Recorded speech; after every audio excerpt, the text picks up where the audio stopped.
question, we have to confirm that f and g are inverses by showing f of gx is x and g of fx is x. So let's find first f of gx. So f of gx is going to be f of, in fx we replace every x by gx. So we have gx plus 1 over gx. So the gx is now over here. So we have 1 over x minus 1 plus 1 over 1 over x minus 1.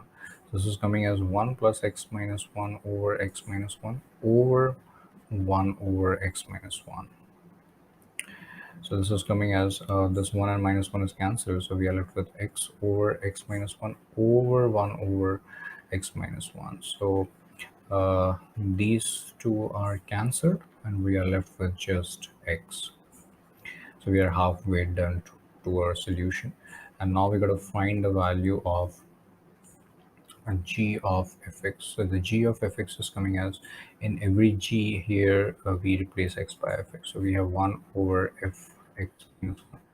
Fx is x plus 1 over x minus 1. So this is coming as over x. This is coming as x plus 1 minus x, which is nothing but 1 over 1 over x, which is nothing but x. So hence we have verified that g of f or f of g both are x.